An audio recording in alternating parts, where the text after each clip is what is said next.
2. Movement of a defensive midfielder. 1. Opponent attacking. We have not yet set our defensive shape.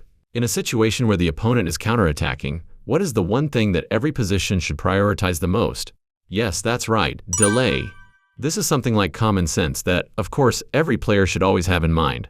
If you think about it carefully, an opponent's counterattack comes right after we lose the ball.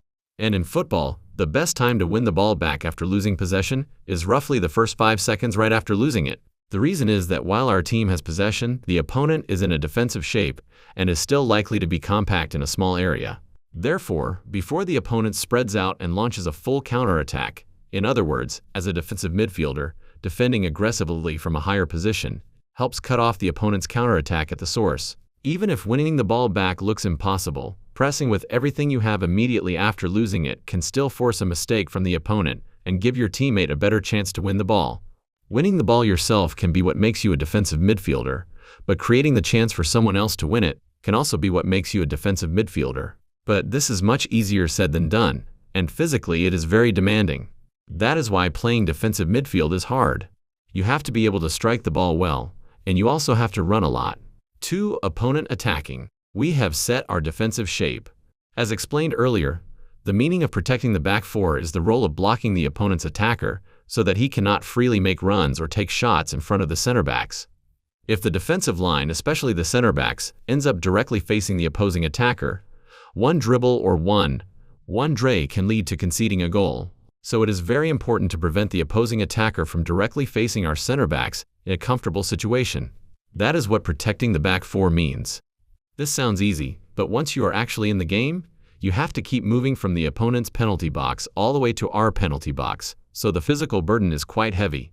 That is because in football, there is no stronger weapon than numerical superiority. So even if it is hard, simply running a lot so that our team can have numerical superiority can itself be a big role. Let's say on your team there is a defensive midfielder who is excellent in every aspect, such as ball control, keeping, and passing, but cannot run much, so he cannot properly protect the back four defensively. And on the other hand, let's say there is a defensive midfielder who is a little less technical, but runs a lot and protects the back four very well. Then who should you use as the defensive midfielder? The answer is that the higher the overall level of the team, the more they use the technically superior player, because the higher the overall level of the team, the more dramatically high their possession of the ball is. And high possession means there is simply less need to run around defending. That is the reality of amateur football. But if someone is technically excellent and also runs a lot while protecting the back four, we call those people players. During a game, if the opponent has crossed the halfway line and is dribbling comfortably, and it is a position where it is awkward for anyone else to step in, then the defensive midfielder must go no matter what. 3. Our attack. The opponent has not yet set their defensive shape. This is our counterattack situation. If I explain the priority of passing lanes in this moment, the defensive midfielder should first look for the player who is in a position to immediately attack the space behind the opponent's defense with one pass. That could be our forward, or it could be our winger. But the important thing is that, in terms of probability, it is better for the ball to go toward the opposite side from the direction the opponent was attacking. This is not an absolute answer in every case, but in a situation where the opponent has not yet set their defensive shape, delivering the ball to the side opposite from where they were attacking naturally means there will be fewer defenders there. So in a counterattack situation, there is a high chance that the passing lane should go toward the side.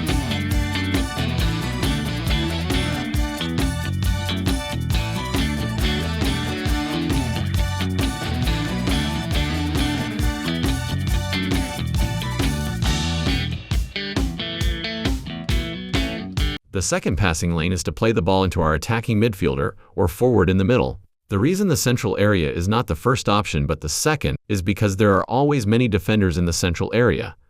So when the ball is played into the forward, it is good if the forward can turn and finish the situation, but if that is difficult, it is better to move to receive a return pass from the forward, and then play a non-stop pass from that return ball into the space behind the defense. Because you have to launch the counterattack in 1 or 2 passes, the timing of the pass is everything. So if you cannot make good use of the attack within 3 passes, you should consider the counterattack chance almost over. In amateur football, up to 5 passes is okay. To carry out this kind of counterattack, you need to be good at long kicks, and it is important to already know the positions of our attackers in advance, Especially in counterattack situations, a third-man pass where you receive a return pass from the forward is often very useful. In Korean amateur football, a third-man pass means that first a second-line player passes to a first-line player, then the second-line player receives the return pass and opens it to another third player positioned on the first line. The reason this pass is useful is, first, because it is done non-stop, so the timing is fast and it is not easy to predict, and second, when the first pass is played to the first-line player, the defender's positions and attention tend to focus on that first-line attacker, so it can destabilize the opponent's defense.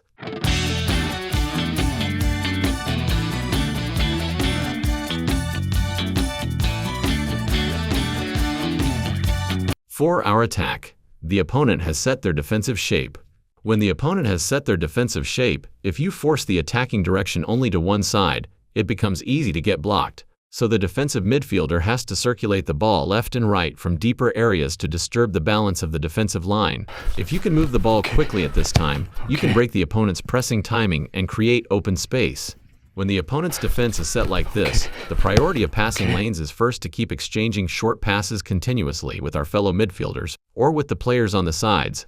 So when 2 or 3 short passes have pulled the opponent's players in like a magnet, you should either open it to the opposite side in one sudden action like lightning, or play the ball into the central forward. The midfield position itself, unlike the wide areas or the attacking and defensive positions, is open in all directions, so the freedom of passing is very high. So in truth, it is difficult to define the priority of passing lanes. But the most important thing is not to let the ball stop. That is the most important thing. Also, if the opponent does not get drawn out easily, then you have to use build-up from the back to draw them out, and then play a forward pass by finding the brief gap that appears in the opponent's line. And even in this kind of situation, if the opponent clears the ball, this is generally the position that should win that ball first. If you fail to win that second ball at that moment, it leads to the opponent's counterattack. So you always have to think with a mindset of being prepared for the counterattack. Personally, I think this may be the biggest difference from an attacking midfielder. That is because an attacking midfielder plays in a slightly higher position and has a slightly lower share of defensive involvement.